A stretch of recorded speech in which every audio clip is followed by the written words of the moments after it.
Primera de Corintios capítulo 1. Sí, sí.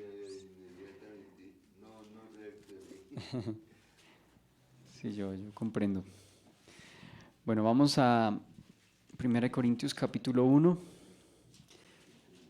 El tema en general que estamos considerando aquí en el capítulo 1 es la palabra de la cruz. Y en particular retomamos desde esta sección del versículo 26 al 31 los destinatarios de la palabra de la cruz. En el versículo 26 dice así: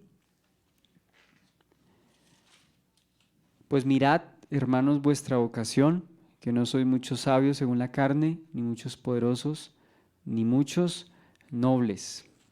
Dice en la Nueva Versión Internacional, capítulo 1, versículo 26, hermanos, consideren su propio llamamiento. No muchos de ustedes son sabios según criterios meramente humanos, ni son muchos los poderosos, ni muchos los de noble cuna. Así leemos, en cada una de estas versiones.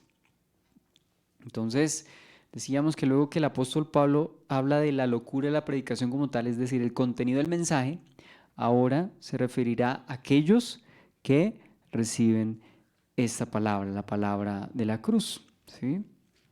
Habíamos dicho que esto no significa que no hayan poderosos, que no hayan sabios, que no hayan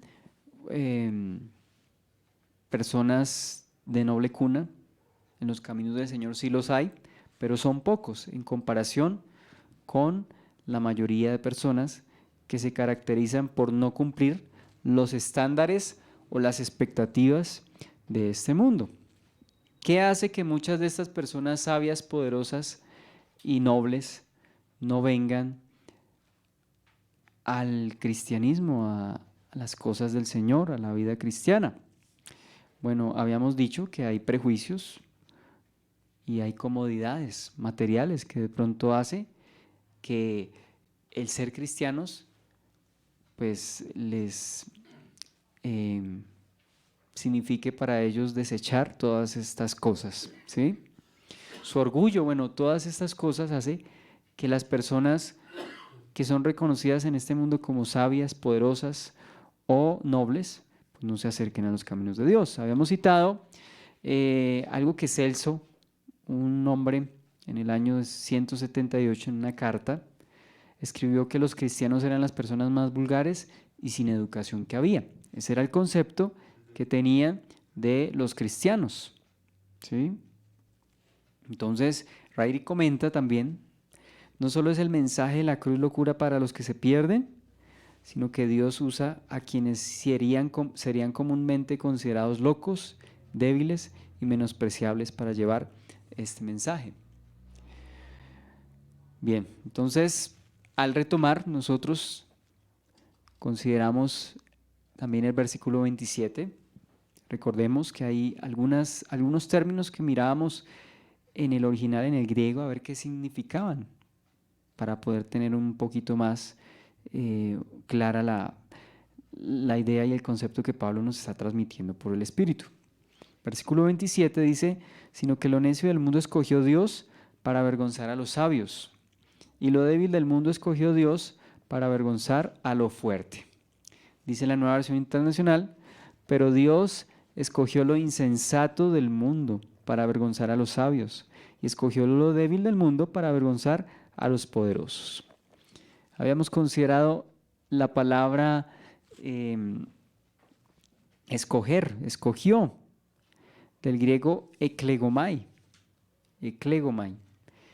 y significa básicamente entresacar y escoger para uno mismo. Recordemos que esa palabra tiene una raíz en común con la palabra iglesia, eclesia, ¿se acuerda? Eclesia, y aquí es escoger, eklegomai. Eclesia es llamados fuera, y aquí es entresacar para uno mismo.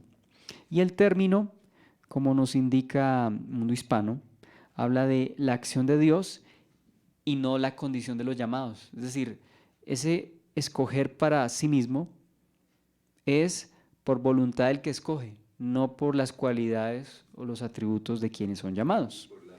Y pues también aquí vemos básicamente esa característica, esa palabra, Dios escogiendo a quienes en su soberana gracia y misericordia tiene a bien escoger. También notemos, esa palabra dice que lo necio, según vemos ahí en el versículo 27, lo necio del mundo. La palabra necio aquí es una palabra en griego moros, que es una palabra fuerte para denotar a alguien insensato, alguien cabeciduro, así como lo estoy describiendo, así lo describe Strong, diccionario Strong, ¿sí?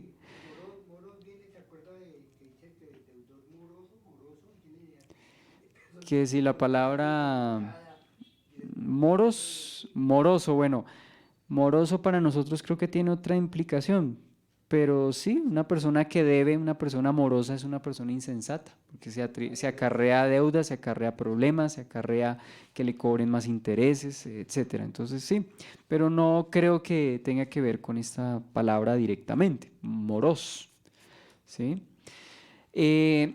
Absurdo, una persona absurda, una persona fatua, una persona ignorante, una persona insensata, ¿sí? Eso es el término que implica necedad. De hecho, esta misma palabra el Señor la menciona en su Sermón del Monte, cuando dice, oísteis que fue dicho, no matarás. Pero a cualquiera que le diga a su hermano, ¿se acuerda? Fatuo, sí, necio. En otras palabras, ahí está, moros. En una de esas palabras, una raca, que es también una palabra bastante fuerte, y está moros, fuerte en el sentido de lo ofensiva. Y el Señor dice que cuando una persona es así de ofensiva con otro, es culpable de juicio. Entonces se cuenta que el mundo tiene una apreciación completamente baja de aquellos a quienes Dios escoge por lo general. ¿Sí? Entonces, es esa palabra moros. Y habla del mundo. Recuerda cuál es la palabra mundo acá, cosmos, es decir, orden o arreglo, pero en este caso estamos hablando de los hombres organizados en un sistema que niega a Dios, en un sistema de pensamiento, en un sistema de gobierno, en un sistema pues de una filosofía completamente apartada de Dios. Eso es el mundo. El mundo son los hombres agrupados, organizados en un sistema de pensamiento, ¿cierto? En un orden, entre comillas, pero alejado de Dios. Eso es lo que el mundo considera respecto a los necios. Luego habla de los sabios, que es la palabra del griego sophos.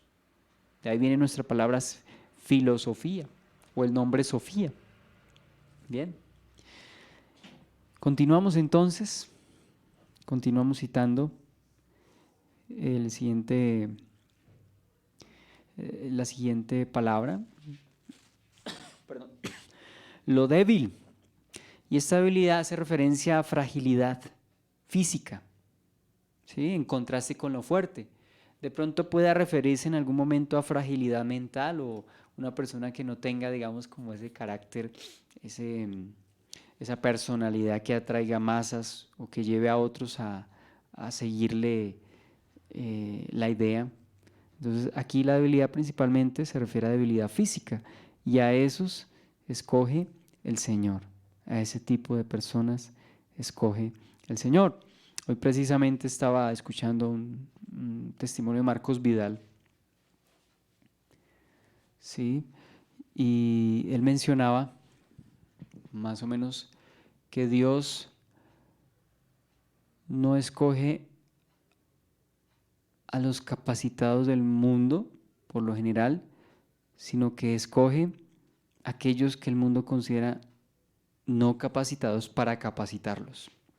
Algo así dijo, sino que olvido en ese momento cómo lo dijo, pero lo dijo de manera interesante, lo dijo de manera muy interesante. Entonces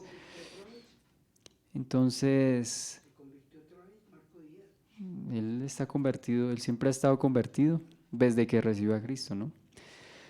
Entonces él mencionaba eso, él citaba eso, él citaba esto, ¿no? Entonces vemos cómo el Señor escoge a personas sin capacidades, valga la redundancia, para capacitarlas. Versículo 28 al versículo 29 dice allí: y lo vil del mundo y lo menospreciado escogió Dios, y lo que no es, para deshacer lo que es, a fin de que nadie se jacte en su presencia. Vamos a considerar entonces cada una de estas frases. Dice, y lo vil del mundo. Aquí es el griego agenes. Recuerda que a significa negación. Por ejemplo, ateo, o sea, no Dios, niega a Dios, el que niega a Dios. Y genes es nacer u origen. Entonces, agenes literalmente significaría no nacido. Entonces son esas personas sin alcurnia y sin importancia para el mundo, ¿no? Entonces estas personas no cuentan para el mundo. Estas personas no representan algún valor para el mundo. Y por eso se les dice lo vil. Entonces lo vil es ni siquiera lo que se considera que ha nacido. Lo que no se sabía que existía. A eso se refiere esa palabra. ¿Bien? La palabra menospreciado también guarda cierta relación con lo que hemos hablado ya. Y es el griego exouteneo. Ex, recordemos que tiene que ver con algo fuera o externo, y es considerado como nada, es decir, por así decirlo, expulsado, despreciado totalmente, lo que significa esta palabra. Y el mundo no solamente ignora a aquellos que estamos viendo acá, que Dios escoge, no solamente los ignora, sino que los menosprecia, según esta palabra exouteneo. Entonces, el mundo es indiferente a estas personas. Recordemos, por ejemplo, cómo los judíos rechazaron al Señor Jesús, diciendo, de Nazaret nunca se ha levantado profeta. No había, digamos, un precedente de que en Nazaret hubiese un profeta, o que se hubiese levantado un profeta. Tanto así que Natanael dijo, ¿acaso de Nazaret puede salir algo bueno? Porque no había de Nazaret alguien que pues fuese profeta o reconocido como tal. Y sin embargo el Señor pues vino de Nazaret, se crió en Nazaret. Bien, ahora consideremos los discípulos. Ya hablamos del maestro, ahora hablemos de los discípulos. Los discípulos, según veíamos en Hechos capítulo 4, versículo 13, eran considerados por los religiosos y por los ancianos, los líderes del pueblo, como hombres sin letras y del vulgo. Bueno, no solamente eran considerados por ellos, en términos académicos, realmente eran personas sin letras y del vulgo. Recordemos que las profesiones de ellos, pues no eran precisamente las que el mundo tendría en cuenta para escoger a los discípulos del Señor. Recordemos que entre ellos había pescadores, habían publicanos, habíamos citado dice Simón el Celote, ¿sí es Simón? Él, pues también una persona, recordemos que los celotes eran personas de armas tomar, que pretendían librarse del yugo de Roma mediante el uso de la fuerza, de la violencia, del derramamiento de sangre. Y dése cuenta quién escogió. Y como por cerrar esto, un ejemplo más sería Judas, que el Señor escogió, no porque se hubiese equivocado, no. El Señor escogió a Judas y él sabía, como vimos más adelante en el Evangelio describe, que él era ladrón. Entonces dése cuenta, no es que Judas de un momento a otro Satanás entró en él, ¿no? Ya Judas tenía como esos antecedentes, ¿no? Y sin embargo el Señor lo escogió. Bien, entonces vemos que a estos escoge el Señor. Luego dice lo que no es, muy similar a lo que habíamos dicho, lo vil, o sea, lo que no ha nacido, es decir, lo que ni siquiera existe. Entonces hace referencia a ese menosprecio y esa indiferencia del mundo. Luego menciona, a fin de que nadie se jacte en su presencia. Es evidente que las personas anteriormente señaladas, pues no fueron escogidas por Dios por algo que mereciesen en sí mismos. Efesios 2 del 8 al 9, por gracia sois salvos por medio de la fe, y esto no de vosotros, no por obras para que nadie se gloríe. Tito capítulo 3 del 4 al 5 dice que el Señor nos salvó no por obras de justicia que hubiésemos hecho, sino por su misericordia. Dice allí que los creyentes han sido salvos. Es por su misericordia, ¿no? Dice, no por obras de justicia que nosotros hubiésemos hecho, a fin de que nadie se jacte en su presencia. Y esto me recuerda, yo creo que a ustedes de pronto les recuerda la historia de Gedeón. Gedeón nos salvó, o Dios nos salvó con muchos, sino con pocos. Recordemos que cuando el Señor escoge a Gedeón, Gedeón convoca al pueblo, vienen 32,000. Pero el Señor, ¿qué dice? No, son muchos. Y ellos, si ganan, entonces, de hecho van a ganar, pues no van a decir que fue por mi poder. Entonces, el Señor, ¿qué hizo? Comenzó a filtrarlos hasta que solamente quedaron 300, y con esos 300 el Señor derrotó al ejército de Madián. Esto me hace recordar precisamente eso.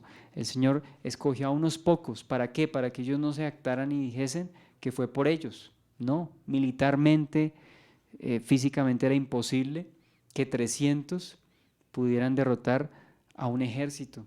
No sé cuántos eran, pero creo que eran más de 100,000 a los que ellos derrotaron. Entonces, a fin de que nadie se jacte en su presencia. Ellos no se pudieron jactar de que la victoria fue por su fuerza o por su poder. Eso solamente era atribuido a un milagro, a una intervención de Dios. Entonces aquí vemos, quería ilustrar eso para poder explicar o tratar de transmitir esta idea, a fin de que nadie se jacte en su presencia. Y recordemos, el Evangelio y la cruz exalta a Dios por la obra de Cristo, por la obra y la persona de Cristo, demostrando que Dios es el que toma la iniciativa, que Dios es soberano y Dios es el que salva en Cristo, y que el ser humano aquí no tiene mérito alguno, a tal punto que ni siquiera la sabiduría humana es considerada por Dios como herramienta útil en la salvación de los seres humanos. No cuenta la sabiduría de Dios no cuenta la sabiduría humana dentro del plan de salvación, como ya lo hemos visto, y en el próximo capítulo también lo enfatizaremos. Bien, entonces esta verdad, es decir, que Dios en su gracia y en su soberanía escoja a personas con las características que ya mencionamos, nos lleva a ¿qué? A admirar y a apreciar más al Señor por su soberanía y por su sabiduría. Por su soberanía, su sabiduría y su gracia. Dentro de su gracia hablo de su misericordia, de su amor. A la vez que esto, ¿a qué nos lleva?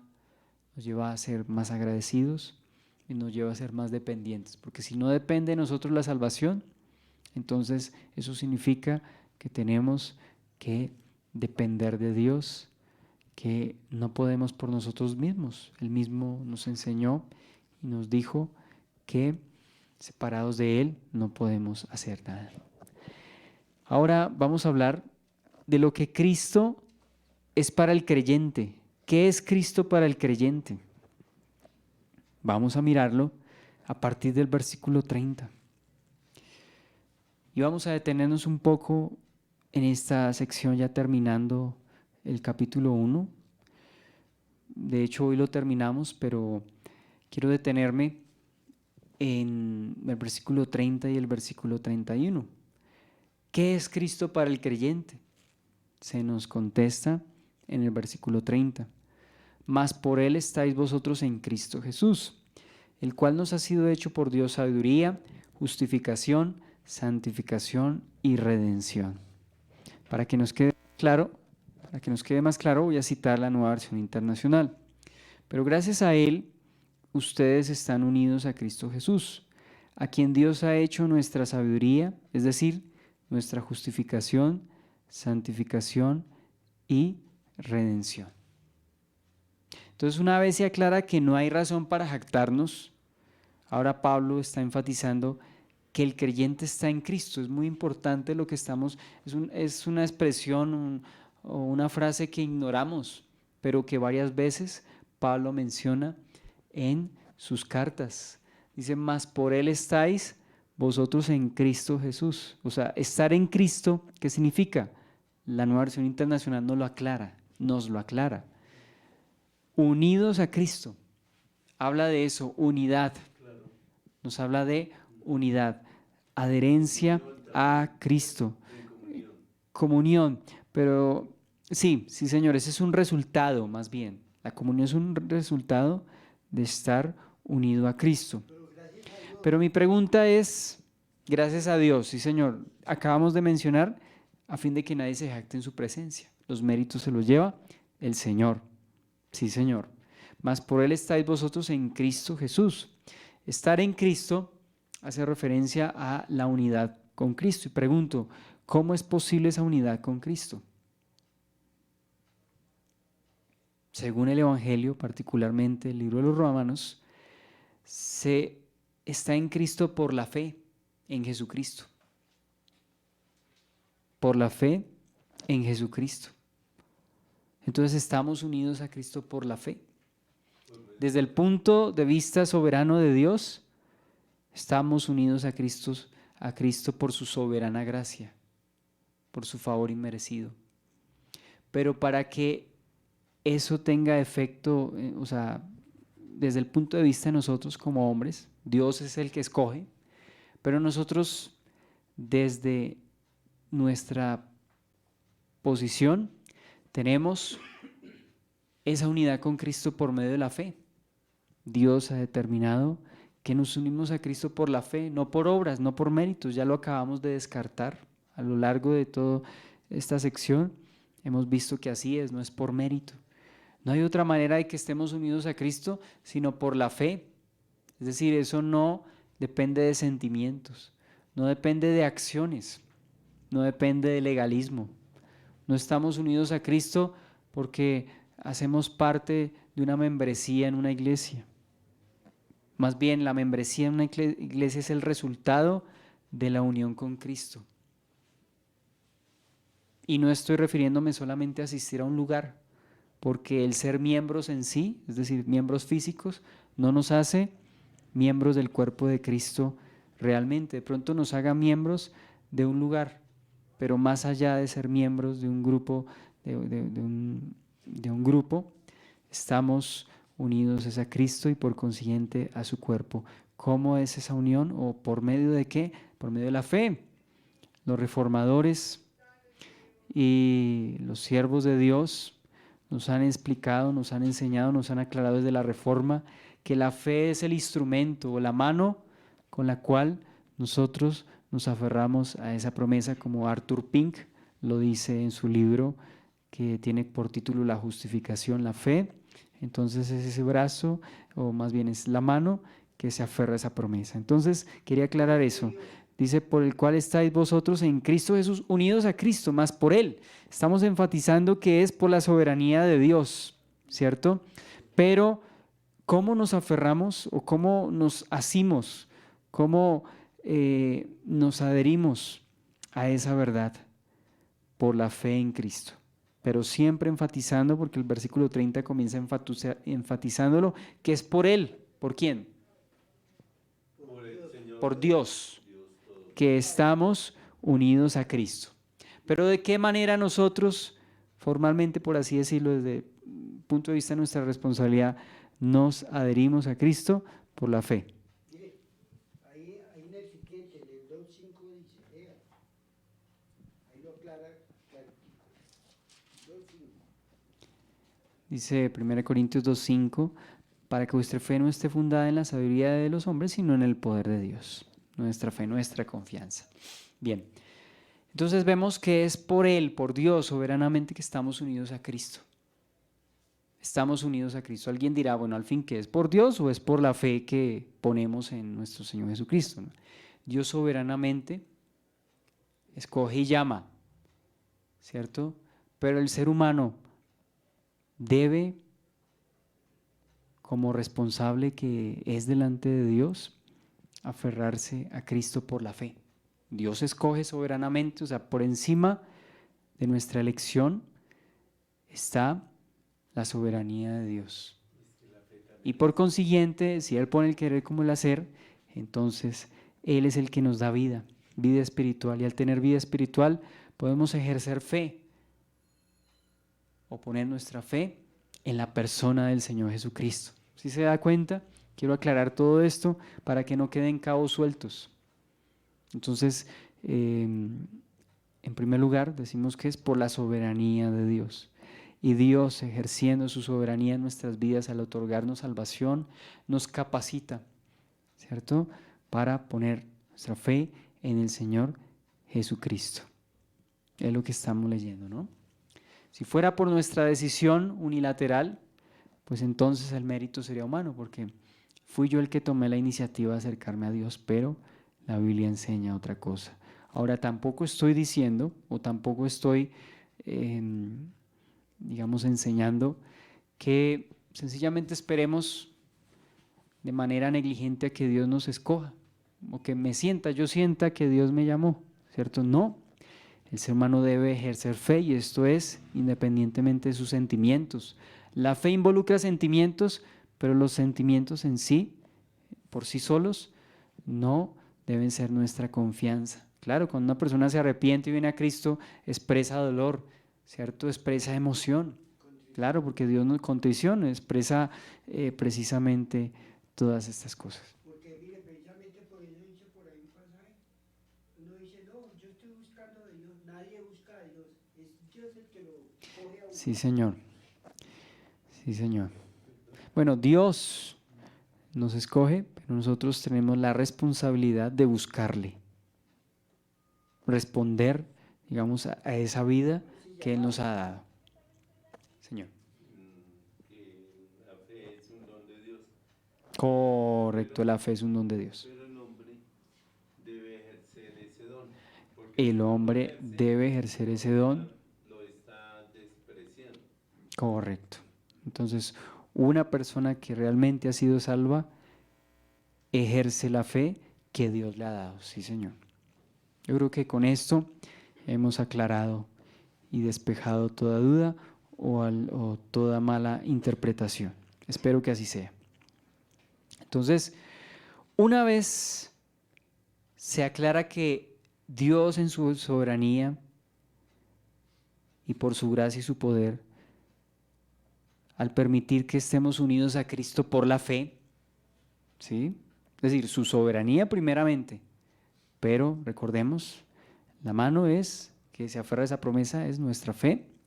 Y en esa condición entonces Cristo que viene siendo para nosotros nuestra sabiduría, nuestra justificación, nuestra santificación y nuestra redención.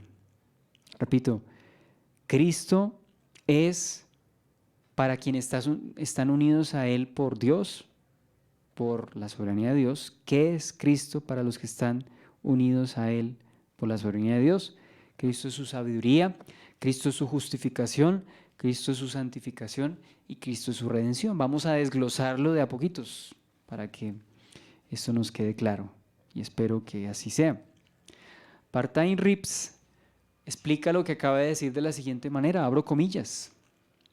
La frase nos ha sido hecho significa que Jesucristo fue hecho el medio por el cual el hombre alcanza la sabiduría que es de Dios. Repito, nos ha sido hecho significa que Jesucristo fue hecho el medio o el canal por el cual el hombre alcanza la sabiduría que es de Dios. Es decir, es el medio o la causa de nuestra justificación, santificación y redención. Jesucristo es sí, Señor, lo que usted dice, el método. Prosigo, Jesucristo es el agente divino de parte de Dios para estas 4 cosas. Vamos a considerar entonces cada una de ellas. Bueno, algunos distinguen en este punto la sabiduría de las otras tres, dando a entender que es por la sabiduría de Dios que Cristo ha sido hecho nuestra justificación, santificación y redención. Bueno, yo no estoy debatiendo ese punto, pero creo que voy a tomar estos 4 aspectos como el resultado o las bendiciones que nos han sido dadas por nuestra unión a Cristo por la fe, por pertenecer a Él. Vamos a considerar cada una de ellas. En primer lugar, Cristo es nuestra sabiduría. De esto ya hemos hablado. Recuerda cuando tocamos el versículo 24, más para los llamados así judíos como griegos, Cristo poder de Dios y sabiduría de Dios. Cristo porque es nuestra sabiduría. Porque a través del Evangelio, a través de su obra en la cruz, podemos entender que Dios, en la persona de Cristo, nos tuvo misericordia y al mismo tiempo fue justo. Fue justo, como también ya lo habíamos visto en Romanos. De tal manera que Él es justo y justifica al que es de la fe de Jesús. O sea, en Cristo, según Colosenses capítulo 2, versículo 3, es importante que lo leamos. Colosenses capítulo 2, versículo desde el 2. Colosenses capítulo 2, del versículo 2 al 3.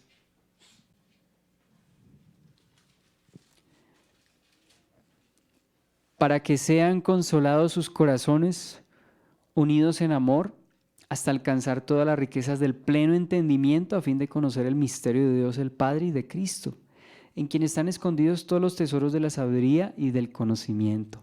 En la persona de Cristo están, dice, escondidos los tesoros de la sabiduría y del conocimiento de Dios. Es lo que nos menciona aquí la Escritura. ¿Y cómo podemos explicar esto? Habíamos visto en el versículo 24 que Cristo es poder y sabiduría. Cuando hablamos de sabiduría es porque en Cristo Dios fue misericordioso y al mismo tiempo ¿qué? Justo. Y eso en términos prácticos no es sencillo. Es decir, que si nosotros tratamos de aplicar justicia y misericordia al mismo tiempo, sería imposible, porque un juez, volvemos al caso del juez, que le diga a una persona, bueno, usted cometió el delito, eso es verdad, pero quiero tener misericordia de usted y lo declaro inocente, pero no lo vuelva a hacer. Le está teniendo misericordia, pero no está siendo justo, está siendo impune, le está dando una amnistía. Es decir, le está alzando los cargos, pero no está siendo justo. Lo que ocurrió precisamente lo que ocurrió en nuestro país con el proceso de paz. Por entre comillas, proceso de paz, porque paz, pues no ha habido paz, no, todavía hay grupos en armas, alzados en armas, hay disidencias y todo ello. Y la llamada justicia especial o justicia transicional, que no es otra cosa sino impunidad. Es decir, concederle a quienes entregaron y confesaron sus delitos ciertas concesiones de tal manera que no paguen con cárcel, y además de eso se les dio puestos políticos, puestos no políticos sino puestos, cargos en la legislatura y en la participación en la política. Entonces, eso no es. Entonces, en términos humanos no era sencillo reconciliar al ser humano. Y caso contrario, el juez aplica todo el peso de la ley y si lo aplica con todo el peso no le va a tener misericordia. O le tiene justicia o le tiene misericordia. O actúa con justicia o actúa con misericordia, pero una persona humanamente no puede cumplir con las dos.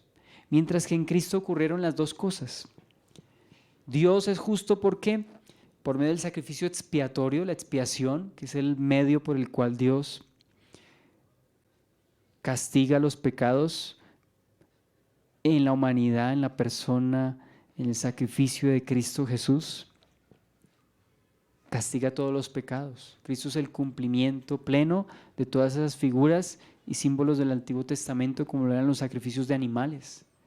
Entonces Cristo recibe el pago o el castigo por nuestros pecados. Y aquellos que se aferran a Cristo por la fe, a su vez, entonces son justificados, porque se apropian, es decir, es como si ese sacrificio actuara a favor. Recordemos que la expiación tiene dos aspectos. ¿Se acuerda cuáles son esos dos aspectos? ¿El primero cuál es? De la expiación. De los dos aspectos de la expiación para que lo entendamos. ¿Expiación es qué? Perdón. Expiación es un sacrificio que se ofrece para el perdón de los pecados, sí, Señor. Y la expiación implica dos cosas. Primero, ¿Arrepentimiento? no, Señor. Primero, bueno, el sacrificio como tal, pero ¿qué implica ese sacrificio? Primero, sustitución.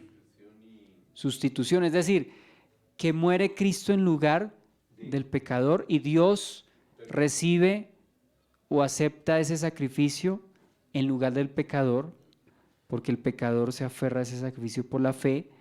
Es como en el Antiguo Testamento la persona ponía sus manos sobre el sacrificio, como traspasándole los pecados, es decir, este va a ser el sustituto, el sacrificio sustituto.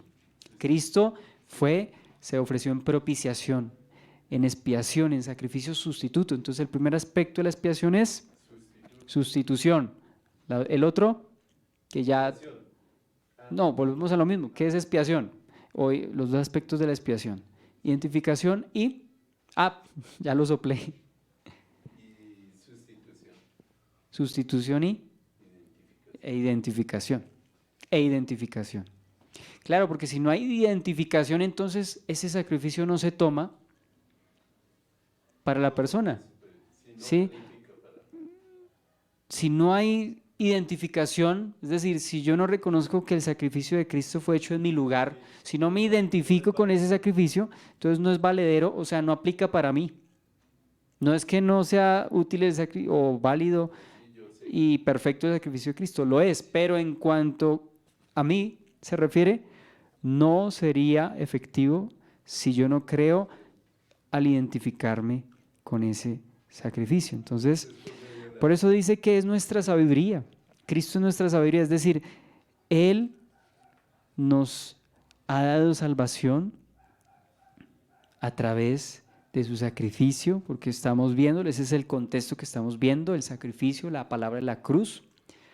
Cristo entonces se ofrece en sacrificio, de tal manera que en Cristo, en su humanidad, en su sacrificio, son castigados nuestros pecados. Y por otra parte, ¿cómo Dios nos declara justos y nosotros por naturaleza no somos justos? Pues que así como el sacrificio de Cristo, al identificarnos con ese sacrificio, nuestros pecados son consignados, estoy hablando en términos actuales no estoy pervirtiendo el significado, sino que es la palabra precisamente imputar o atribuir, o la palabra que encontramos en Romanos como se le cuenta como, es decir, se le consigna a la cuenta porque es un término contable, correcto. O sea, esa palabra que emplea Pablo es un término contable para describir que a alguien que a alguien se le acredita algo. Se le acredita algo. En este caso, a Cristo se le cuentan nuestras iniquidades. Cristo, que nunca pecó, se le cuentan nuestras iniquidades o se le consignan a Él, por así decirlo, en la cruz. Se le abonan, se le consignan a Él en la cruz. No significa que Él haya pecado, no, esto no tiene nada que ver. Es el sacrificio por el pecado, Él es el sacrificio perfecto por el pecado. Recuerde que los sacrificios en el Antiguo Testamento debían ser animales ceremonialmente limpios y físicamente perfectos, físicamente maduros. Entonces, dése cuenta que el sacrificio tenía que ser perfecto para ser ofrecido en lugar de una persona. ¿Una persona qué? Repito, el sacrificio debía ser física y ceremonialmente perfecto para ofrecerse en lugar de una persona imperfecta. ¿Sí? Repito, el sacrificio debía ser perfecto para ser ofrecido en lugar o por parte de una persona imperfecta. En este caso, el sacrificio de Cristo, sacrificio perfecto, o sea, Cristo que nunca pecó, Cristo, el sacrificio perfecto, por eso nadie otro sino solo Cristo podía morir, porque se requería que el sacrificio fuese ¿qué? Perfecto, a favor de una imperfecta, a favor de una persona imperfecta. ¿Está claro? Entonces, estamos hablando de la sabiduría, cómo Dios pudo ejercer justicia y al mismo tiempo misericordia a través del sacrificio de la cruz. Entonces, a Cristo, Dios, el Hijo, Cristo, se le imputan nuestros pecados sin nunca haber pecado. ¿Cuándo se le imputan? En la cruz como sacrificio perfecto por el pecado. Bíblicamente dicho, lo hemos mencionado varias veces, 2 Corintios 5:21, el que no conoció pecado por nosotros, Dios lo hizo pecado, es decir, sacrificio por el pecado. ¿Sí? Y ahora ya hablamos de que nuestros pecados se imputan a Cristo, pero no solamente basta con que nos perdonen los pecados, es necesario que se nos impute justicia. Es decir, por un lado, que no se nos imputen pecados, eso ya lo resolvimos. ¿Por qué? Porque Cristo se ofrece en sacrificio por el pecado. Pero por otra parte, se requiere que al pecador se le impute justicia y es imposible que un pecador, porque por naturaleza y de manera implícita no es justo. Entonces, ¿qué ocurre? Que el que cree, como dice Romanos capítulo 3, se le cuenta su fe por justicia, es decir, la justicia de Cristo, la justicia legal de Cristo, la justicia práctica de Cristo, no justicia legal porque en Cristo fue una justicia perfecta, práctica, completa, se le atribuye a el pecador imperfecto que cree, para que de esta manera legalmente, no, ya hablamos lo de la cancelación de los pecados, no, correcto, se le impute la justicia de Cristo y ahí sí es una declaración legal. Recordemos que la justificación es la parte legal de nuestra salvación que tiene que ver con la posición que tenemos en Dios, en Cristo. ¿Cuál es nuestra posición en Cristo? Justos, legalmente. Y alguien dirá, o sea que, ¿cómo así? ¿Solo legal y no tenemos que vivir de manera práctica justos? Sí, claro, pero hay otros aspectos de la salvación que se ocupan de esa parte, de la justicia práctica, como lo de la santificación progresiva. Pero estamos hablando de la justicia legal. Entonces, dése cuenta que así como a Cristo se le consignan, recuerda el término contable, así como a Cristo se le consignan nuestros pecados, a nosotros se nos consigna las obras, la justicia de Cristo, legalmente. Entonces somos legalmente hechos justos. Ahora sí, Señor. Perdón por la pregunta Señor. que se me ocurre. Y Dios cómo le paga a Cristo ese sacrificio? Para ¿Cómo que le, también haya justicia de Dios. Perdone. ¿Cómo le paga Dios a Cristo ese sacrificio para que en Él haya justicia? Bueno, Cristo resucita, asciende y está a la diestra de Dios Padre. Y es Dios. De pronto, para contestarle esa pregunta, Filipenses capítulo 2 dice: por cuanto se humilló hasta lo sumo, haciéndose obediente hasta la muerte de cruz, por lo cual Dios le dio un nombre que es sobre todo nombre. Sí, como para tratar de contestar lo que usted me pregunta. ¿Cómo paga Dios a Cristo por su sacrificio? Bueno, Él es Dios, Cristo es Dios, ¿cierto? Es el justo juez ante Él. Creo que en ese sentido le paga con honra. O sea, según lo que usted me está contestando, le paga con honra, gloria y autoridad, aunque eso no significa, alguien diría, o sea que Cristo antes no tenía gloria y honra. No, Cristo es Dios, siempre ha sido Dios, el cual siendo en forma de Dios no estimó el ser igual a Dios. Ahí mismo en Filipenses 2 se aclara.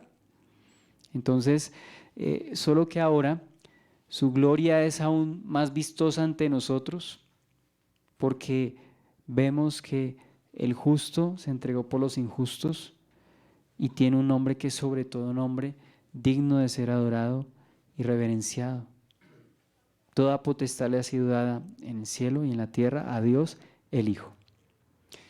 Bien, entonces estamos hablando, volviendo al tema de la sabiduría. Cristo es nuestra sabiduría, porque en Cristo Dios no nos imputa pecados, se los imputó a Cristo en la cruz y nos imputa la justicia de Cristo.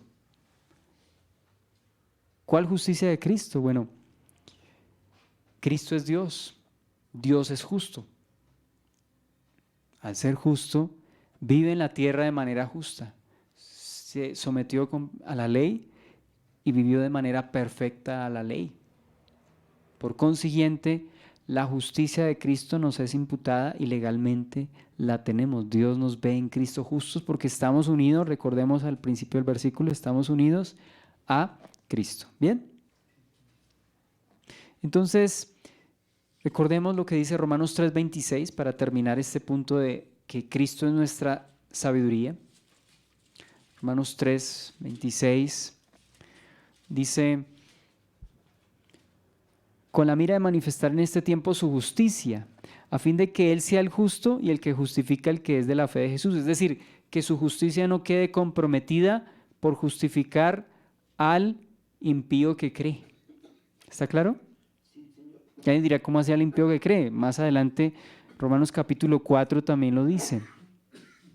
Mas al que no obra sino cree en aquel que justifica al impío, su fe le es contada por justicia.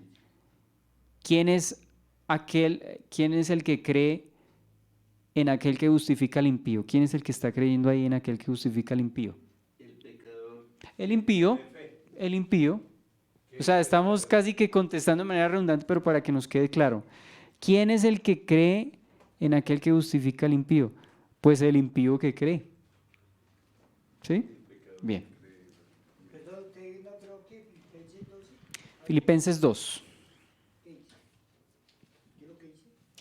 Dice, allá pues en vosotros el mismo sentir que hubo en Cristo Jesús, el cual siendo en forma de Dios no estimó el ser igual a Dios como cosa a que aferrar, sino que se despojó. ¿Y cuál? ¿Dos?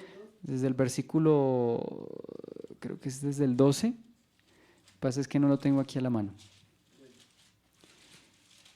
Filipenses, bueno, ya se lo doy, ya lo estoy buscando. Filipenses 2, versículo 5 en adelante.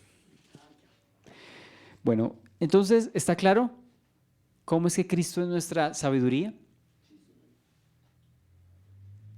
En Cristo, en la persona de Cristo, Dios salva al pecador, no imputándole los pecados, porque Cristo los llevó, e imputándole la justicia de Cristo, aunque Él no haya nacido justo. ¿Bien?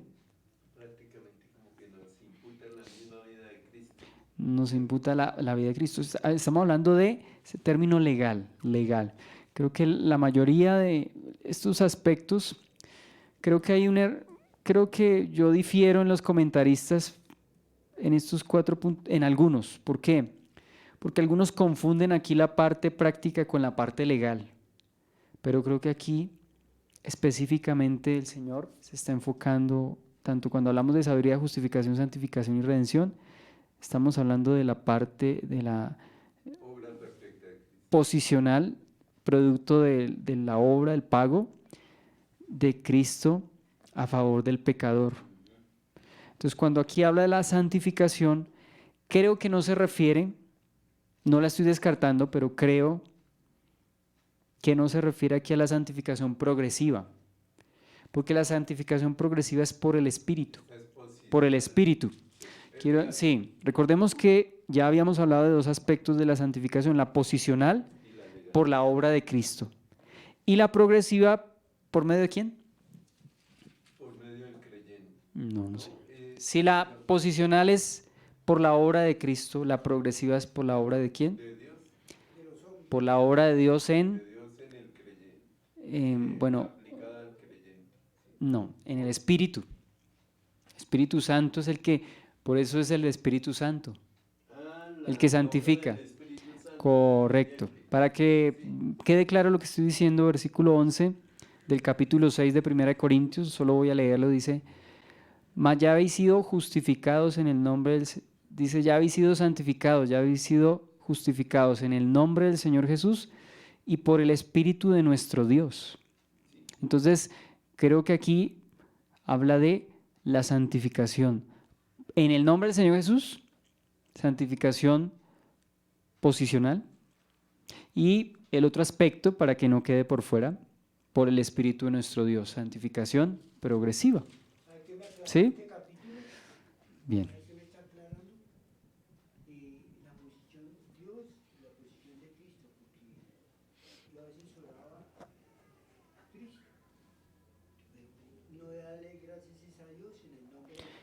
Sí, Señor. Dar gracias a Dios en el nombre del Señor Jesucristo. Nos salimos aquí un poco del tema, pero es lo que estamos hablando. Pero la Biblia por lo general nos muestra que oramos en el nombre de Jesús. ¿Acaso no podemos orar a Cristo directamente? Bueno, creo que sí, en el libro de los Hechos.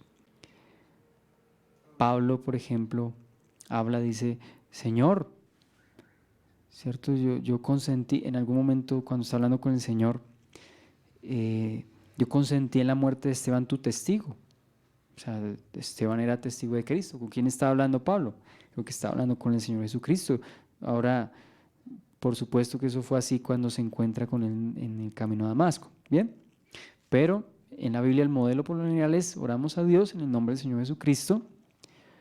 No está mal que digamos gracias Señor Jesús, pero por lo que leemos, ¿cierto? Es en el nombre del Señor Jesucristo.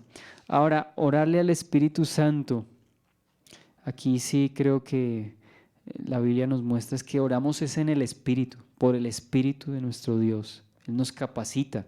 Recordemos que dice la Biblia que Él no hablará por su propia cuenta, sino que nos llevará a toda verdad. O sea, el Espíritu Santo es Dios, claro que sí, no lo negamos, pero más que, no, el Espíritu de Dios más que el poder de Dios es la persona, la tercera persona, por así decirlo, de la Trinidad. ¿Sí? No es. Tiene poder de Dios porque es Dios. Porque es que si decimos que el Espíritu de Dios es el poder de Dios, estaríamos quitándole su personalidad, su persona. Él es persona, no es... Sí, es persona. Si no tengo yo el Espíritu de Dios en mí, Sí, Señor. no tengo el poder de Dios. Correcto, si no tengo el Espíritu de Dios, no tengo el poder de Dios. Sí, Señor. De nada sirve. Sí, Señor. Según lo que estamos viendo, dice, el que no tiene el Espíritu de Cristo no es de Él. Y si no es de Él, pues no tiene el poder para vivir la vida cristiana. Entonces ya aclaramos que Cristo es nuestra sabiduría. Y ya vimos cómo Dios diseñó este plan de manera perfecta. Cristo lo llevó a cabo y en Cristo entonces somos hechos inocentes, justos y libres de toda culpa. ¿Está claro? Bien. Recordemos que estamos hablando de el Evangelio, la palabra de la cruz, que tiene que ver en particular con la obra de Cristo a nuestro favor. ¿Bien? Entonces, por eso estamos hablando precisamente de la sabiduría enfocada en ¿qué? En la obra de redención del Señor Jesucristo. Seguimos. ¿Qué también nos ha sido hecho por Dios? Justificación. Es decir, que Cristo es nuestra justicia legal. Nuestra justicia legal.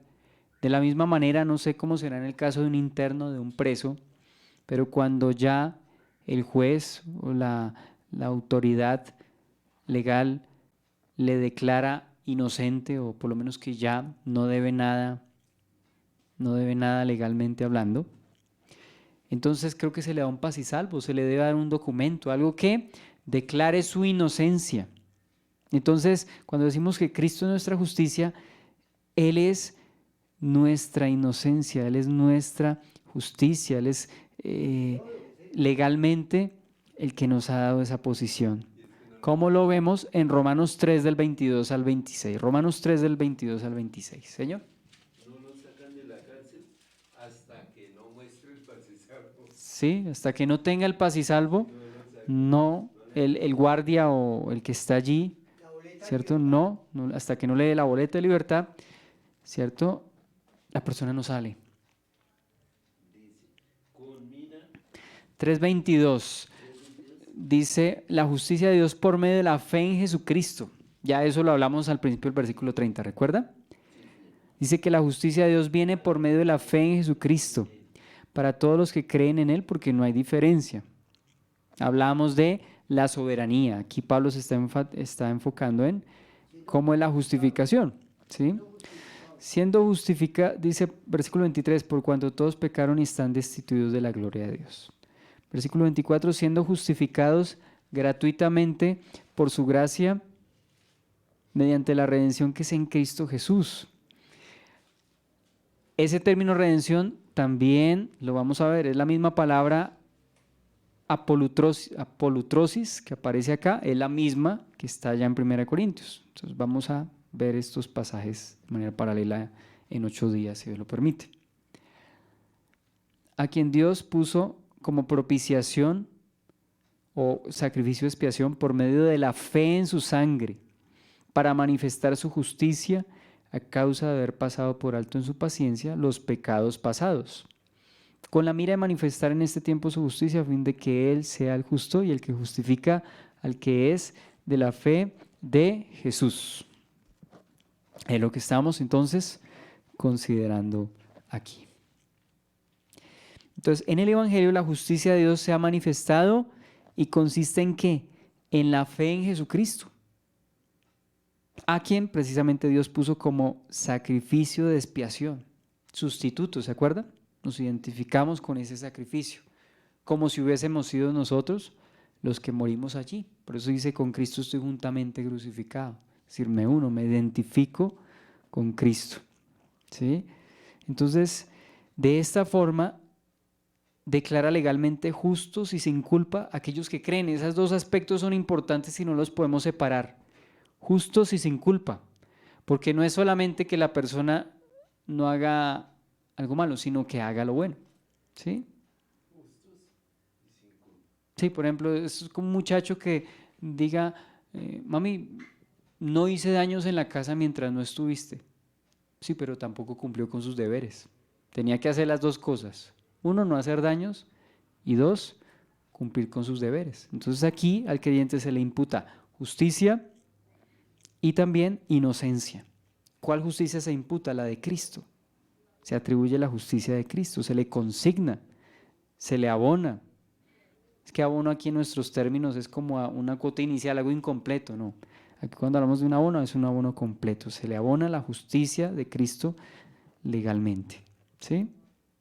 Segunda de Corintios 5:21, al que no conoció pecado por nosotros, Dios lo hizo pecado para que fuésemos hechos justicia de Dios en Él.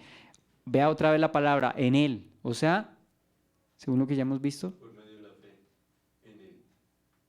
Pero recuerda lo que digamos al principio, en Él. Sí.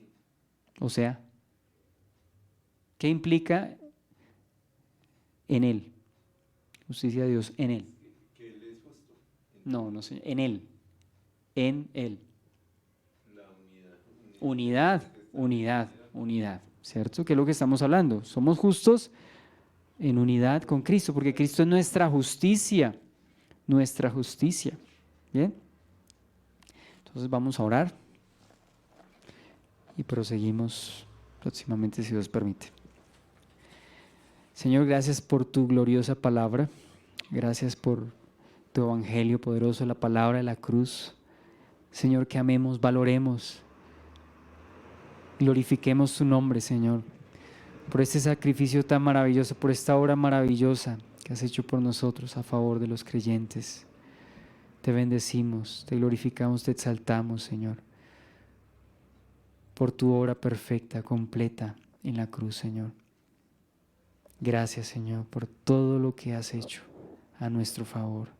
Glorificamos, exaltamos y bendecimos tu nombre. Quédate en medio de nosotros, en el nombre de Jesús. Amén. Amén. Bendiciones.